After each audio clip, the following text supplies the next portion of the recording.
Sullivan. I'm a former IRS agent and teaching instructor. Welcome to my YouTube. Me and my M&M man give you a thumbs up.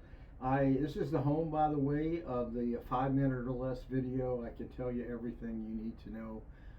I don't need a fancy suit and all the books in the background. I don't need to read a script. I just tell you everything that I know. I've been doing this for 50 years. I worked for IRS for 10 years. I've been in private practice for 40 years. So this August, I will have been doing this work for 50 years. I'm a national expert in any really IRS matter. I have a whole team. If you want to know who I am, you can look at my website at 777irs.com. And I've been on TV a bunch of times. Some of you contacted me since I've been on TV. You can see all my TV interviews. That's where I have my suit on. So anyway, I do these videos for 3 reasons. I tell everyone every time I make a video, I don't want you to get ripped off. I want to give you insider information from the Internal Revenue Service, and I want to educate you so you can make a good educational and informative decision on the things you need to do. The YouTube bunch of people are kind of different. They're kind of like the Home Depot people, where they're do-it-yourselfers. A lot of people, and when you started YouTube, you figured how to fix things, how to do things, and that's what YouTube, in fact, has created really in this tax vertical. So if you do not want us to represent you, even though we're excellent and good, and you want to do it yourself, I give you the same information, in fact, that we know.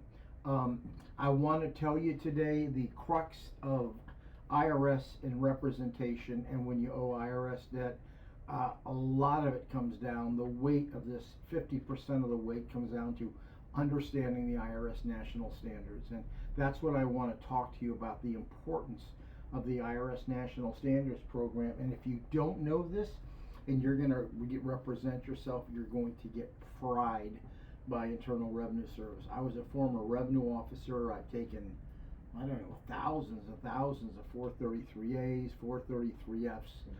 Wasn't the 433 OIC when I worked there, but I've seen many of those.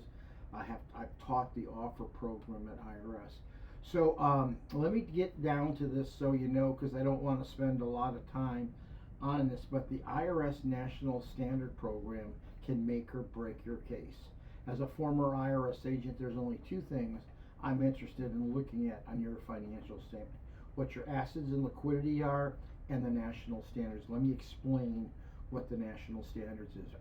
IRS had to find a way to be fair with every single taxpayer that had a problem.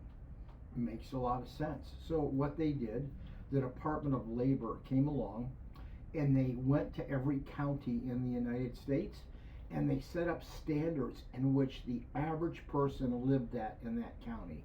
I think those standards are grossly wrong. Way wrong. Like, people, when they come in to see me, none of them live within that standard. They're actually unfair, but they're the IRS national standards. What IRS, in fact, is going to do is they are going to look at your income and apply the national standard test. That is, they are going to help determine how much you are allowed to live on a monthly basis.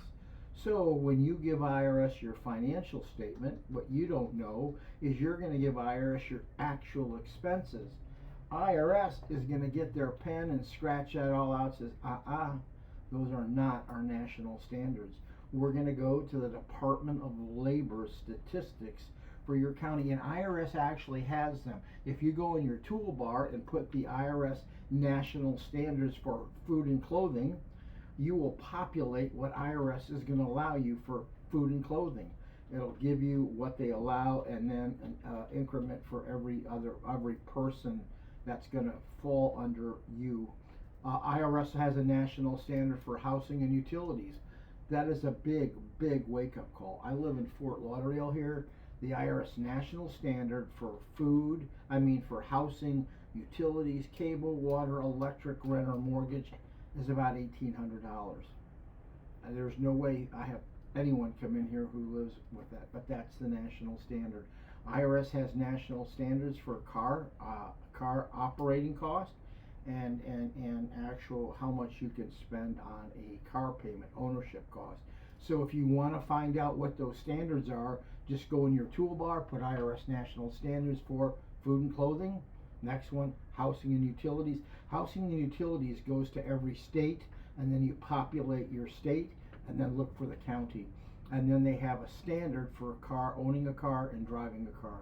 They're all right there. So when you call Internal Revenue Service, and in fact you are trying to go ahead and work an agreement with IRS, you're going to find that if you're trying to make an installment agreement and IRS looks at your financial statement and they say, we're applying our standards, you are not going to have the agreement you think, because IRS is going to stick to these strict standards. When you're doing an offer and compromise, IRS will not get out of those standards. No matter what you spend, IRS is going to fix you in that standard, and they don't allow credit card payments.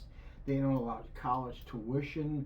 There's a lot of things they don't allow. So just so you know, I wanted to do this YouTube so everyone knows. As a former IRS agent, don't let the national standards trip you up. If you like this video, please, if you would, I always like people subscriptions. It really helps me. YouTube goes ahead and values us on the subscription. So if you give that to me, I'd appreciate it. In the comment section, leave me a comment if you want us to represent you. You can go give us a call, send me an email. But anyway, more than anything, me and the M&M Man, thank you. And once again, thank you for the subscription, and have a great day. Thank you.